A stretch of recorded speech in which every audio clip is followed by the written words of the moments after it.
Fala, meu povo, e aí, tudo tranquilo? Estamos de volta com as nossas videoaulas de filosofia, exatamente, filosofia continua no online. Lembrando a vocês que atividades entrega no presencial, sala de aula, já informei isso bem direitinho em aulas anteriores. E aí, o que é que nós temos hoje? Dando continuidade ao nosso conteúdo, nós temos Kant, a crítica da razão. Vamos entender essa questão concluindo o nosso conteúdo na aula de hoje. Conteúdo esse que a gente já vem estudando com posicionamentos do filósofo. Lembrando a vocês que no decorrer da aula teremos anotação, então fiquem atentos à anotação e a sua agenda online que tem atividade proposta. E aí, podemos começar? Estão preparados? Pois uma bola a todos e vamos lá. Aqui temos o seguinte na sua tela, a crítica da razão pura. Kant, filósofo alemão, de que século? Século XVIII. Então, olha aqui a informaçãozinha para vocês, século XVIII. Ele apresenta quais características? Criticismo, isso significa o quê? Crítica à proposta filosófica, motivado pela leitura de David Hume, também um filósofo, tentativa de delimitar as possibilidades e limitar a razão, porque essa tentativa delimitar, mostrar que as pessoas, a sociedade, dentro da nossa cultura, existem limites da razão, ou seja, o que a gente pensa, o que a gente raciocina, nós temos opinião e temos posicionamento diante delas, mas que ela tem certos limites. Por quê? Porque você não sabe de tudo que acontece ao seu redor. Você só consegue ter uma crítica, uma opinião com relação àquilo que você está vendo naquele momento. Ou seja, o que passou, o que você ouviu uma pessoa dizer, você não tem algo concreto para ser comprovado. Racionalidade com o mecanismo universal. É essa questão que eu estou falando. Você raciocinar diante do que você vê. O que acontece no mundo, você não está vendo de imediato. Você se baseia em informações que chegam do mundo exterior. E o que é esse mundo exterior?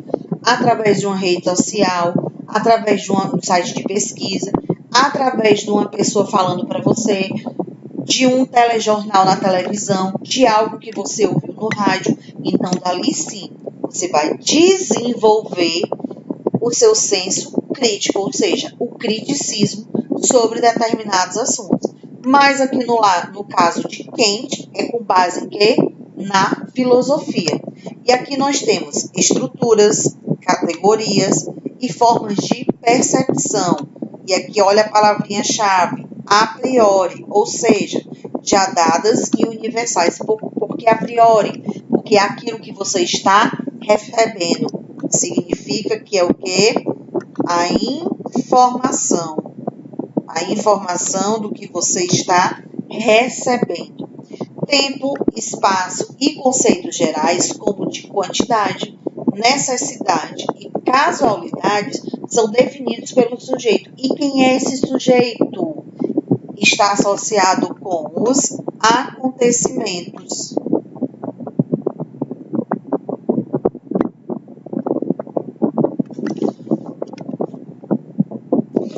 E aí, desse slide, o que você vai anotar? Preste atenção que eu vou marcar para vocês definir. O título, a crítica da razão pura. Tópico 1, Kant, o filósofo alemão. E aqui as informações como setas. Criticismo com proposta filosófica, motivado pela leitura de David Hume. Tentativa de delimitar as possibilidades e limites da razão. Então, copie da forma como foi definida para vocês. Continuando o nosso conteúdo, continuando a nossa aula, nós temos aqui razão, que significa processamento universal. Professor, deixa eu alterar aqui a cor. Esse universal está relacionado a quê? Está relacionado ao mundo.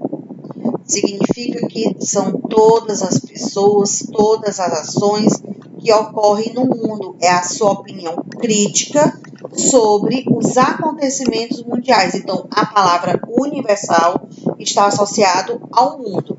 E quando ele fala de razão universal, é o processamento que você tem para definir o que é certo, o que é errado, o processamento que você tem para ter uma opinião sobre determinada ação, ou seja, sobre uma determinada prática. Nós temos aqui, ó, razão é capaz de conhecer, mas também é capaz de definir normas de conduta. E essas normas de condutas está relacionada com a nossa moral. O que isso significa, professor?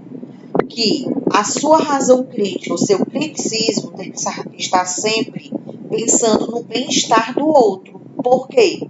Se você age de forma correta, se você age de forma sábia, automaticamente essa forma ela vai voltar para você. É a famosa lei do retorno. Você recebe o que você dá. Então, se você oferece para o outro respeito, ele vai dar em troca respeito. Se você é solidário, prestativo, amoroso, carinhoso, automaticamente você também vai receber aquilo. Ah, professor, mas existem momentos que eu não tenho paciência, existem momentos que eu sou estressado, existem momentos que eu explodo muito rápido. Tudo bem, isso é normal, faz parte da nossa vida, faz parte do nosso dia a dia. Por quê?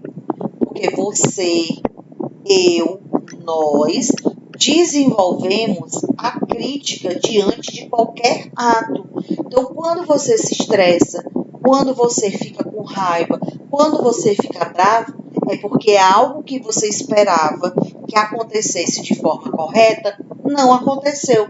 Então, isso significa que o outro, ele não teve uma boa conduta, ele não foi capaz de ter um processamento, ele não foi capaz de desenvolver uma razão.